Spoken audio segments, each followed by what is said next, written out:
Selamat sore Pak, perkenalkan nama lengkap saya Novelina Merakabu dengan NIM 19030300012 kelas A semester 6 jurusan Sosiologi. Video ini saya akan menjelaskan mengenai isu politik kontemporer terkait pemilu 2024.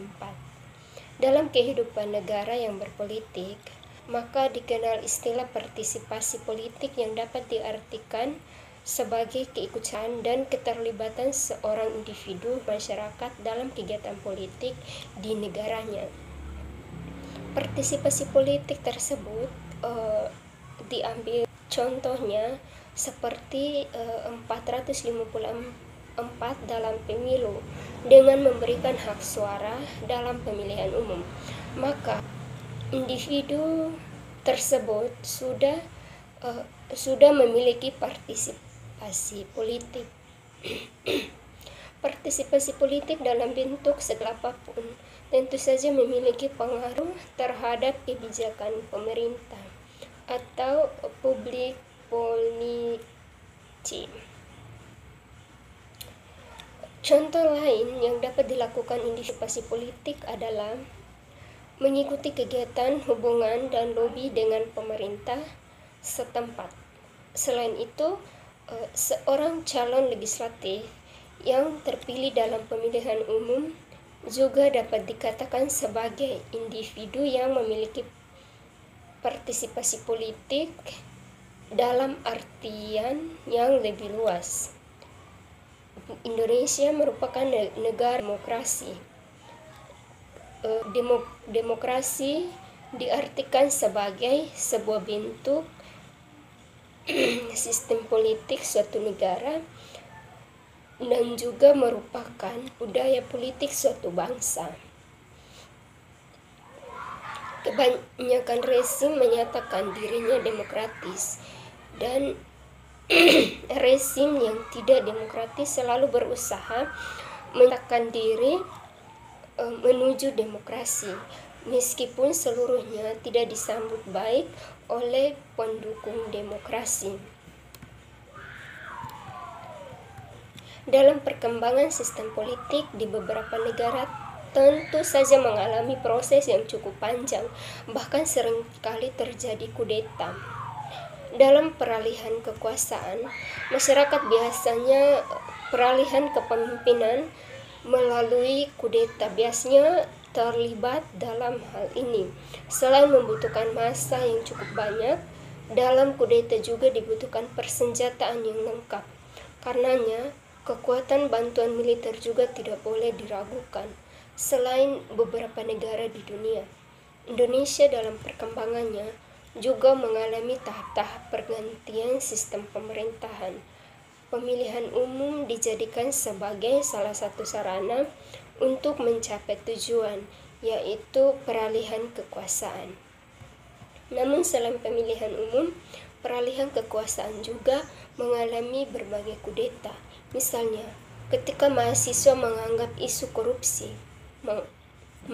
isu korupsi, hal demikian berarti adalah adanya ketidaksesuaian dalam sistem birokrasi dan kurangnya tanggung jawab pemerintah dalam mengelola dan mengontrol keuangan negara. Isu demokratis dan reformasi total menunjukkan adanya kehendak baik mahasiswa untuk turut ikut ambil bagian dalam perbaikan sistem politik yang ada di Indonesia, yang nantinya akan memunculkan tanggung jawab yang besar. Mahasiswa sebagai orang-orang yang bertindak yang akan memicu terjadinya sebuah perubahan. Karena adanya kesenjangan dan perbedaan sistem yang jauh berbeda, maka semakin banyak bermunculan perlawanan yang dipelopori oleh mahasiswa.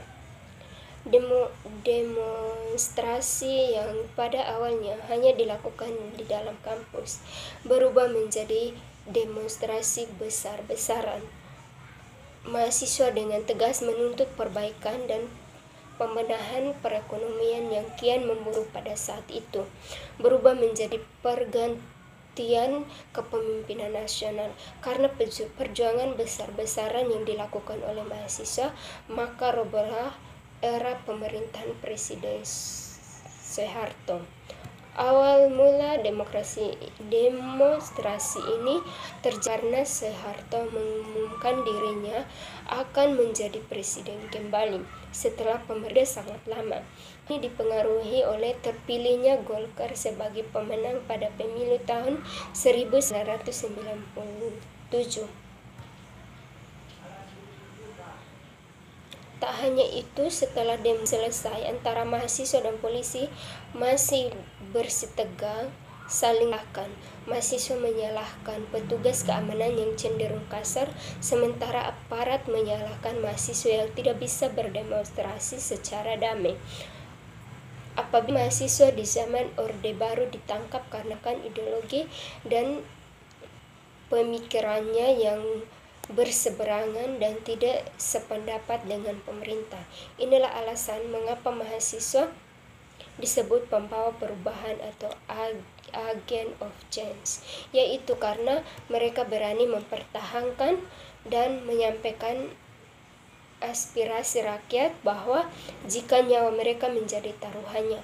Dan pada era tersebut pula lah mahasiswa berhasil meraih simpati masyarakat. Lain halnya yang terjadi pada zaman demokrasi seperti sekarang ini. Mahasiswa ditangkap karena demokrasi yang dilakukan mengganggu ketertiban umum, memblok di jalan, serta melakukan tindakan anarkis lainnya. Selain itu, demokrasi yang dilakukan saat ini telah dicemari dengan oknum-oknum yang memiliki kepentingan dan mengatasnamakan mahasiswa untuk membuat kekacauan. Pelaksanaan pemilu serentak maupun pilek telah menimbulkan banyak masalah. Indikator ini bisa dilihat dari sisi persiapan dan pelaksanaan yang menimbulkan permasalahan di lapangan. Demikian video saya ini. Terima kasih Pak. Selamat sore.